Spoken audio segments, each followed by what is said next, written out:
Hey everyone, I'm John Sisson, and today we're taking a look at the Insta360 ONE X.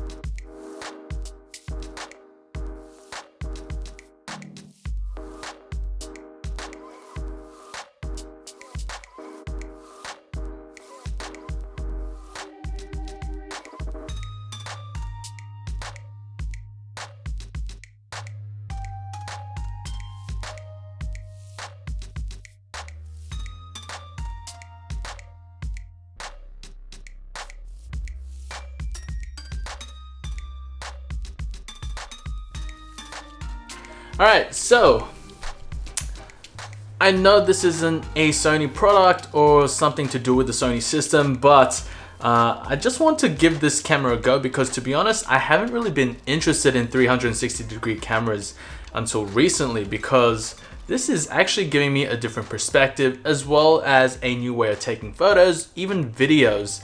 So quick disclaimer, this camera was given to me by Insta360, and in saying that, it's not going to be a video where it's just skewed and, you know, I'm just only promoting the product. I'm going to give you my honest feedback on it and give you maybe some downsides as well as obviously the positives and what you can expect from a camera like this. Now let's take a closer look at it. It does take 5.7K video as well as 18 megapixel stills. You're going to see there is more of like a matte finish. It's sort of rubberized, which is great because it makes it easier to hold. It does come with this little pouch here that's in the box, so you can quickly just tuck it in when you're not using it and just wear it like a lanyard whenever you're just traveling around. I mean, I do sort of wish I covered the whole thing, or just, I don't know, it's sufficient for what you need it for. But taking a look around it, you do have that, like I said, that rubberized texture. So you'll see that there is one camera on the front and one camera on the back. And these two lenses are what gives you the 360-degree view, field of view, which is going to be great for whatever you want to capture, well, everything you want to capture.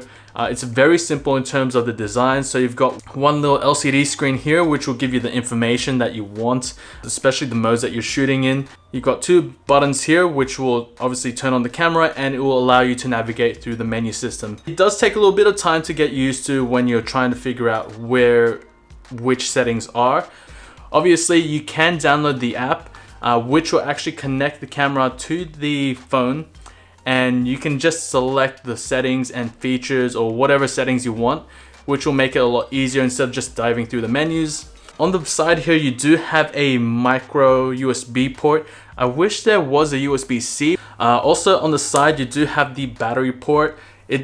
I did only get one battery, but if anything, if you do intend to film a lot, I do recommend getting another 1 or 2 spare batteries, because battery life, while it's okay, it doesn't last too long. So to be honest, I didn't get a full day's work out of it.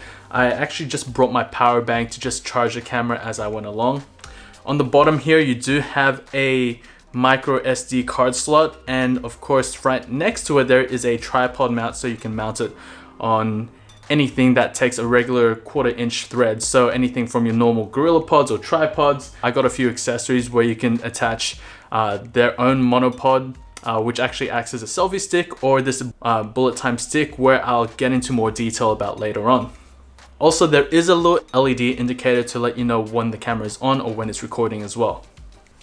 In terms of low light performance, you know, it was good, but it wasn't going to be as great as a large sensor compact camera or an SLR or a mirrorless camera. But you do get that amazing perspective, and there are a lot of things you can do with it in terms of features. So you've got that bullet time, which is a unique feature where you can get like a slow motion footage of what you're filming around you. And you know, I did use that quite a bit because it was just so fun. You've got time shift. The invisible selfie stick option was so cool to use. I did happen to use it quite a bit just to get like different perspectives, especially when I was walking around or traveling throughout Singapore and Japan. The only thing is, if you are walking in a certain direction, you're going to see the shadow of the selfie stick where it is actually going to be invisible. You can get cinematic slow motion video out of this. The stabilization on this is amazing, which they actually call flow state. And of course, something that I find really useful is the Wi-Fi transfer. It actually is so quick that I was able to get footage within a matter of seconds or minutes, depending on just how large the file sizes were. And obviously you can edit and export the photos or videos right in the app. It just works so easily, and I didn't really have any issues in terms of Wi-Fi connectivity. And of course, you can download the desktop app where you can do a bit more customization or more in-depth editing to what you want. So these are all free apps which you can get from the App Store or the Play Store, and of course you can download it from the Insta360 website, which I will link down below.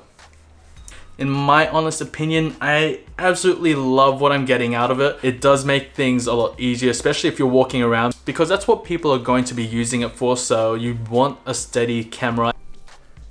There are also 2 mics on each side of the camera, and just so you can get an idea of the audio quality, here's just a quick snippet. So, if you haven't already realized, I am in Singapore at the moment. I did come here to just check out a few of the sites, take a few photos. Ooh. Yeah, take heaps of photos actually.